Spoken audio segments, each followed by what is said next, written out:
Boa tarde, professor. Meu nome é Heitor Cardoso Lima. Eu sou do quinto período do curso de Engenharia Agrícola. Olá, professor. Tudo bem? Meu nome é Douglas dos Seis Ferreira. Eu estou no sexto período de Engenharia Agrícola. Boa tarde. Meu nome é Otávio Souza Sá. Eu estou no quinto período de Engenharia Agrícola. Boa tarde, eu sou Vinícius Assis da Aparecida, sou do quarto período de Engenharia Agrícola.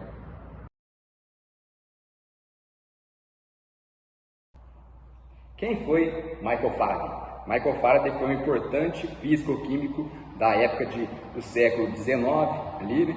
E ele nasceu na Inglaterra, então foi um britânico nascido em 1791. Teve grandes contribuições ali para áreas do eletromagnetismo, onde ele, a partir de outros estudos anteriores, ele conseguiu desenvolver o primeiro motor elétrico da época, que é o motor de Faraday. Hoje nós falaremos um pouco sobre o motor de Faraday. Faremos um protótipo, só que um pouco diferente. Na época, o Faraday usou um mercúrio como o condutor, porque o mercúrio é um bom condutor. E usou também uma haste metálica, né? No caso, a haste metálica que ficava girando ao redor do ímã. Então, vocês entenderão um pouco sobre o funcionamento desse motor de Faraday, só que de uma maneira diferente, que os meninos irão falar um pouco sobre quais são os componentes que a gente utilizamos. Mas além dessas criações, Faraday teve outras criações mais para a frente, como o estudo da indução eletromagnética, que já é o oposto desse outro estudo. Por quê? Nesse caso, ele utiliza a variação do campo magnético para gerar corrente elétrica. Então, percebe-se essas aplicações até os dias de hoje, em geradores elétricos e até mesmo aí na indústria de motores elétricos, né? Estamos aí, por exemplo, para a nossa área de engenharia agrícola, hoje o que se está voltado é os tratores elétricos, né? Que ainda é o futuro aqui da nossa área de atuação. Vou mostrar para vocês agora sobre o nosso experimento. Inicialmente, nós fizemos um suporte para ficar mais fácil para a gente mostrar, se identificar. Nós utilizamos 2 pregos aqui em cima para fixar essa parte aqui e 2 pregos aqui para fixar aqui também. E também fizemos um furo aqui para poder passar esse fio que posteriormente irei explicar para vocês para que serve. Inicialmente, pegamos o recipiente de plástico transparente foi adicionada a água e o sal. Poderia ser utilizado também um recipiente de alumínio, mas preferimos utilizar um assim e utilizando no lugar do alumínio, um papel alumínio para dar a condutividade na água. Assim também, utilizamos o sal para melhorar a condutividade da água, que já tem um pouco de sal aqui, mas vamos adicionar mais um pouco para vocês visualizarem. Aí vamos dissolver o sal.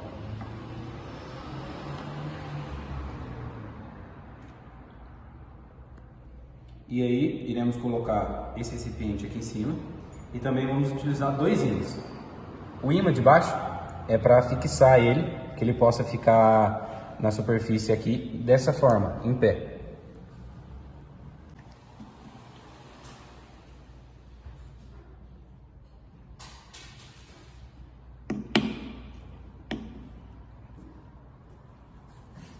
Após isso, iremos utilizar o alumínio. Vamos colocar ele direto na água e ligar nesse fio aqui. Iremos ligar o positivo aqui no alumínio e depois iremos utilizar esses 2 alumínios, esses 2 cobres. Para que seria isso?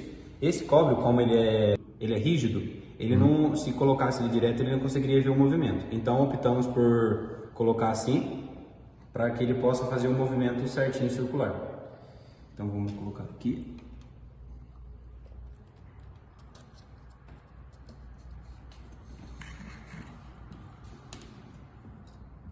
Aí dá para vocês verificarem que o cobre ele tem que ficar submerso na água. Então iremos ligar o negativo aqui no fio. Então, aí nós temos que verificar se está centralizado o experimento. Então, vamos levar aqui para centralizar. E aí, o experimento mostra a utilização de uma bateria ou uma pilha de 9 a 12 volts. Como o professor disponibilizou para a gente essa fonte, iremos utilizar a fonte como fonte de potência para a gente. Então, deixa eu ligar aqui. Então, eu vou regular ela para 12 volts, e como já está em 12 volts, vamos ligar para ver o experimento.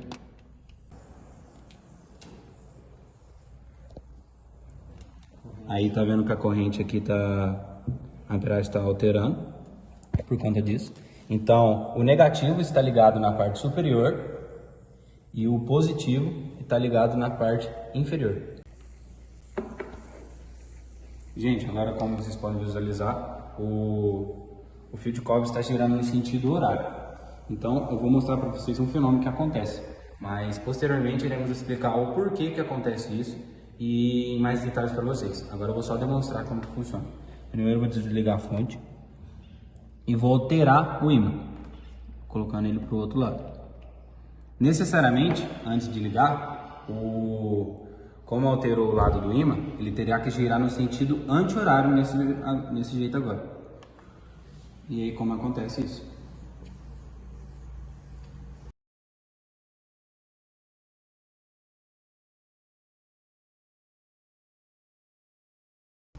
Então esse foi o nosso motor de Faraday, com todos esses equipamentos utilizados.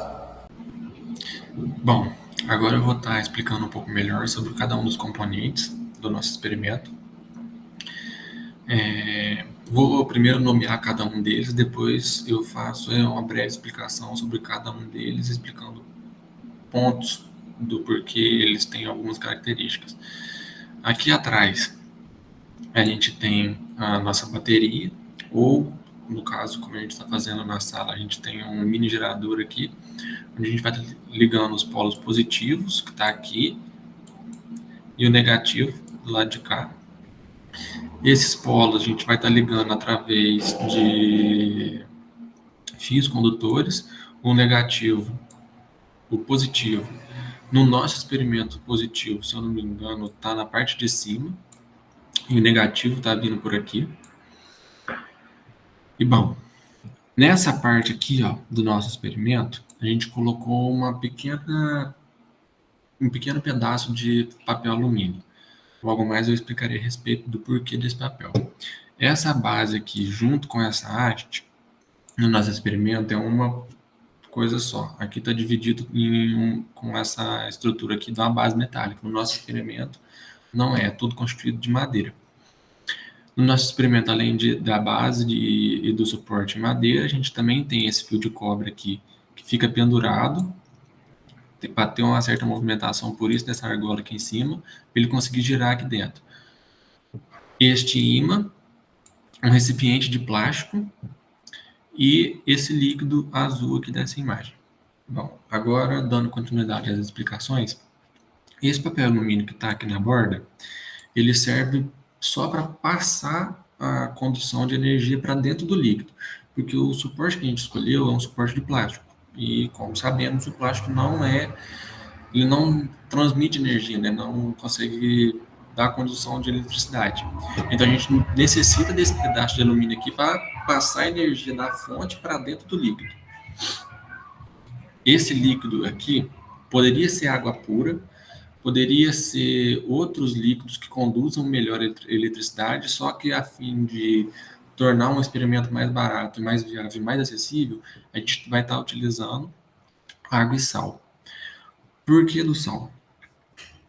A água pura, ela conduz sim eletricidade, porém para esse experimento em si, a gente precisa de uma capacidade de condução maior. E para aumentar essa capacidade de condução da água, a gente necessita de um líquido com mais íons dispersos ali no meio. Porque a água pura, ela tem apenas íons de hidrogênio, OH+, e de hidroxila, OH-. Esses íons estão presentes ali porque a água pura ela sofre um processo de auto-ionização.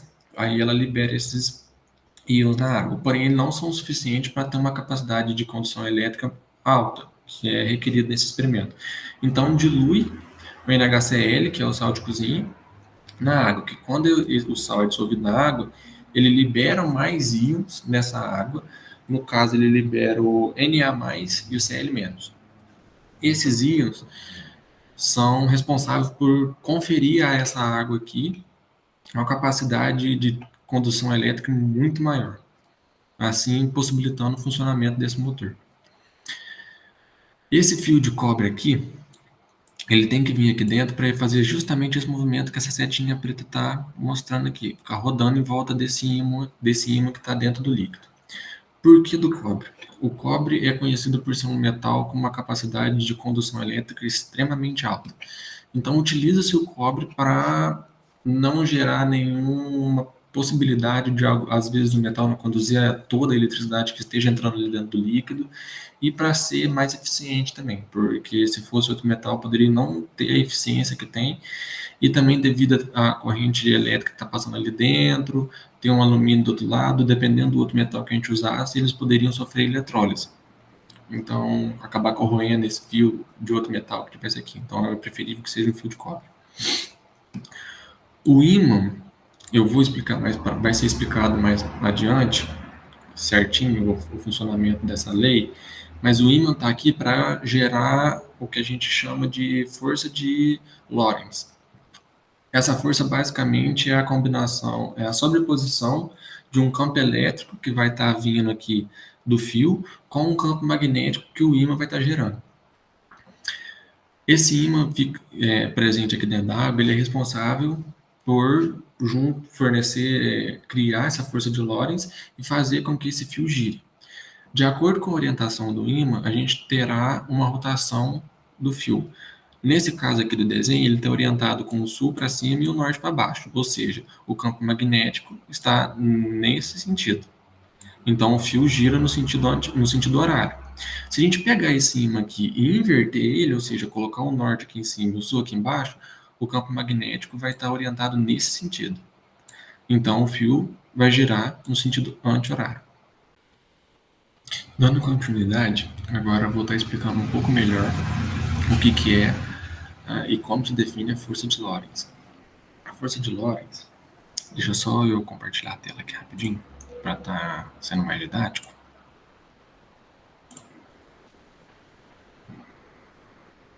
A força de Lorentz, ela se dá devido a uma interação entre o campo elétrico e o campo magnético.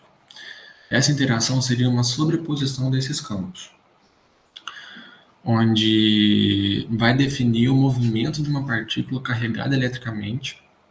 Essa partícula, por estar carregada eletricamente, ela vai sofrer um distúrbio ali e vai ter a presença de carga líquida.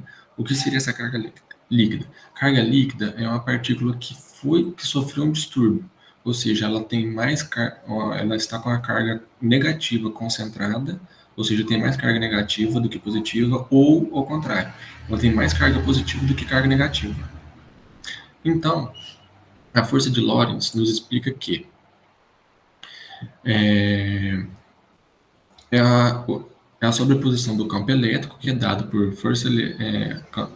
carga vezes o campo elétrico, carga, que é a quantidade de carga aqui, e o campo magnético pode ser determinado através da expressão em vetor ou através dessa expressão aqui, onde a gente vai ter valor, não um vetor.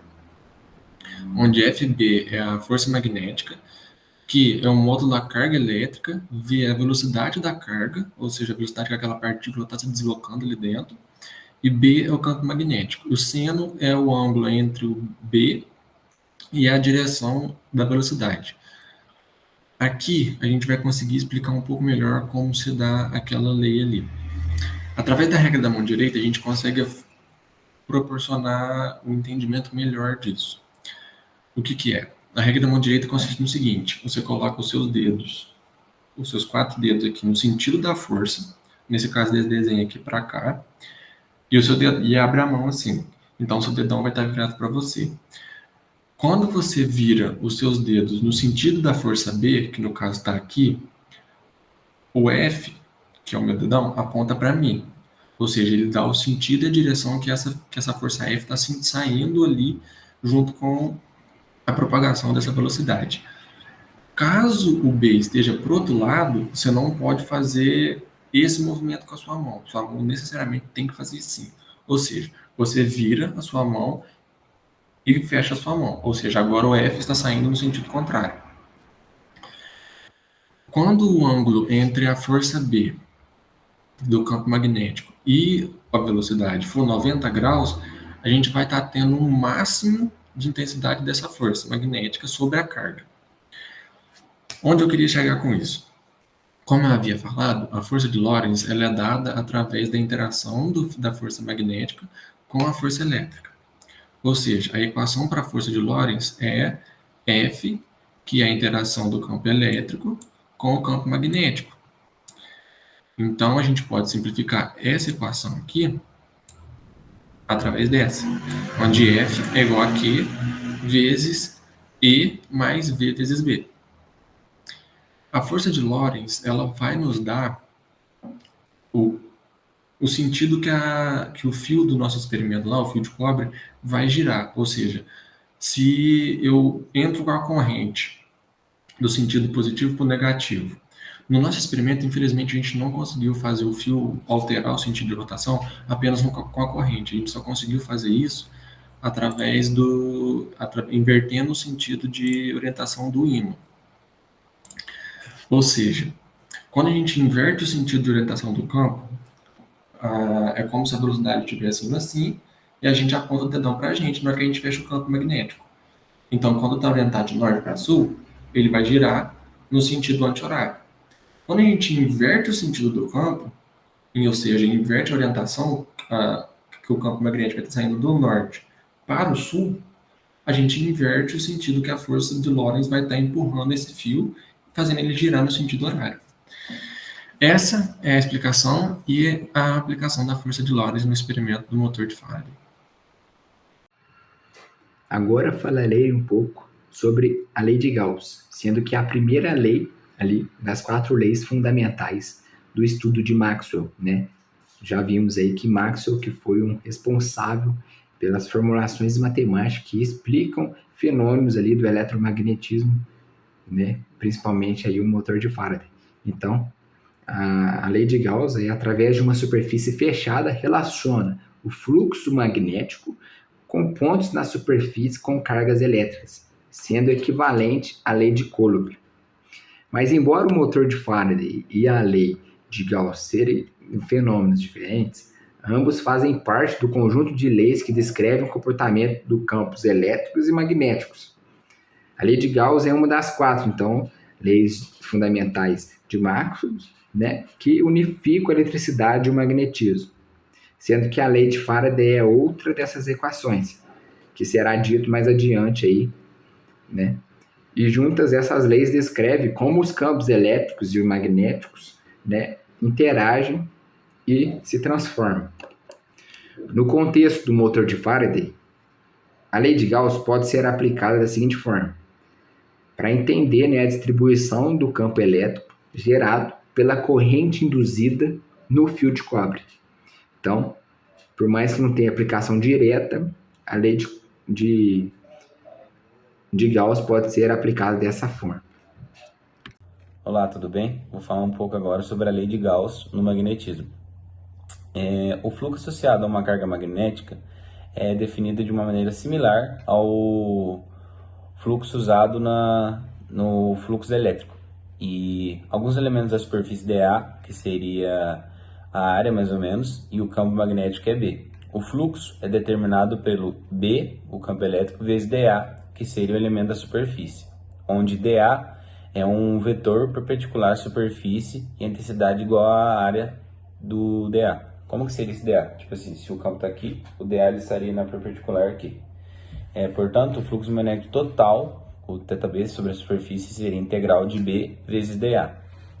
E outro sim, o fluxo através de uma superfície fechada em volta de uma carga é proporcional a essa carga, que seria a lei de Gauss. Em exemplo, em outras palavras, o número de linhas de campos elétricos deixado na superfície depende somente da carga total do seu interior. Essa propriedade é baseada no fato que as linhas de campo elétrico começam e terminam em cargas elétricas. A situação é um pouco diferente para o campo magnético, onde são contínuas e formam curvas fechadas. Em outras palavras, linhas de campo magnéticas não começam e terminam em qualquer ponto.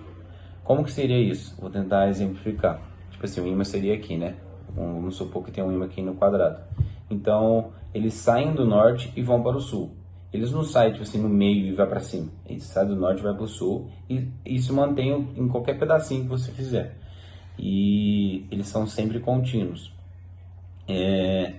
E para qualquer superfície fechada, o número de linhas que entram na superfície é igual ao número de linhas que sai dela. Foi o que eu falei, a questão do ímã. E para um exemplo disso, para uma superfície fechada ao redor de uma carga, de um dipolo elétrico, o fluxo elétrico não é zero. Por quê? Porque eles saem alternados, eles saem em outras coisas e eles podem variar, entendeu?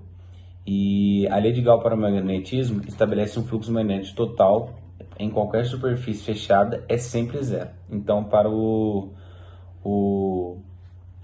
a lei de Gauss para o magnetismo é definida, podemos afirmar que não há carga magnética, ou seja, monopolo magnético não existe. E a integral de B vezes dA é igual a zero. Bom, agora eu vou falar um pouco sobre a lei de Ampère. A lei de Ampère nos ajuda a entender melhor esse experimento, pois com esta lei que foi desenvolvida pelo francês André-Marie Ampère, ela nos ajuda a explicar como que o campo magnético é gerado a partir de uma corrente elétrica. Ou seja, a lei de Ampère é importante para a gente nesse experimento, pois ela explica como a corrente elétrica que está passando do líquido para o fio de cobre interage ali e faz com que haja também a força de Lorentz. Tipo assim, a lei de Ampère está ali para ajudar a gente a entender melhor um pouco quais são as forças atuantes ali entre o campo magnético e o campo elétrico que fazem gerar a resultante que é a força de Lorentz. Bom, indo para a parte mais matemática da lei de Ampère, a gente tem que a fórmula dela é essa integral aqui, onde a gente tem a letra B aqui, que representa o campo magnético, essa derivada de L aqui, onde é um diferencial do comprimento ao longo do caminho fechado, ou seja, que está contornando a superfície S. Essa superfície S no nosso experimento é a superfície que o fio de cobre está girando ali em torno do ímã, ou seja, é a superfície do nosso líquido. Essa parte aqui da permeabilidade do campo magnético do vácuo, eu não consegui achar nenhuma explicação diretamente ligada ao nosso experimento, então infelizmente eu não vou estar sabendo explicar muito bem em relação a este experimento, mas a gente também tem essa parte aqui da equação, que é a corrente líquida que passa através da superfície S, que é a parte que eu já tinha explicado, lá na parte de força de Lorentz, que essa corrente líquida é o distúrbio que as partículas que vão estar dentro daquele líquido ali vão sofrer por estar passando uma corrente dentro dela. Ou seja, uma partícula ela tem as cargas bonitinhas ali, certinho. Quando passa uma corrente, ela sofre um distúrbio, onde ela pode ficar concentrada negativamente, ou seja, ter mais partículas negativas do que positivas, ou pode ficar concentrada positivamente, ou seja, ter uma carga maior de cargas positivas do que de cargas negativas. Bom, a lei de Ampère nos ajuda nesse experimento porque ela é muito difundida e muito utilizada em motores elétricos. E o motor de Faraday foi o primeiro motor elétrico já criado na história da humanidade, ou seja, essa lei tem uma participação e uma contribuição muito grande para esse experimento. Bom, agora eu vou falar um pouquinho da lei de Faraday, que basicamente a lei de Faraday é uma das leis que rege o nosso experimento. Ela afirma que a variação no fluxo do campo magnético, através de materiais condutores, induz o surgimento de uma corrente elétrica. Quem fez essa descoberta foi o Michael Faraday, né? E ele conseguiu fazer essa descoberta a partir da descoberta do fenômeno da indução eletromagnética. E basicamente aqui a forma da lei de Faraday é a força eletromotriz induzida é igual a menos a variação do fluxo magnético sobre o tempo. Bom, chegamos ao fim do nosso projeto, estudamos todo o experimento, o projeto completo, pudemos entender toda a construção do motor, desde da parte dos materiais utilizados e por que esses materiais, o motivo, a montagem de todo o experimento, o funcionamento e as leis físicas que regem esse experimento, que é a lei de Gauss, lei de Lorentz, lei de Ampère e lei de Faraday. Bom, o estudo dessa área da física, que é o eletromagnetismo, revela a profundidade e a abrangência das forças fundamentais que governam o nosso universo, desde a descrição de fenômenos cotidianos como o funcionamento de aparelhos eletrônicos ou transmissão de energia elétrica, até a explicação de fenômenos naturais, como o eletromagnetismo terrestre, que é o campo magnético terrestre. Além disso, o eletromagnetismo continua sendo uma área de pesquisa ativa, continua tendo pesquisas nessa área da física, com implicações em campos como medicina, engenharia, tecnologia da aplicação, tecnologia de informação. Portanto, continuar explorando e compreendendo todos os princípios do eletromagnetismo é muito importante para o avanço da ciência, seja na área da parte da própria ciência, da tecnologia do futuro, e o principal, que é na formação do engenheiro agrícola, que é o nosso curso. Muito obrigado, professor.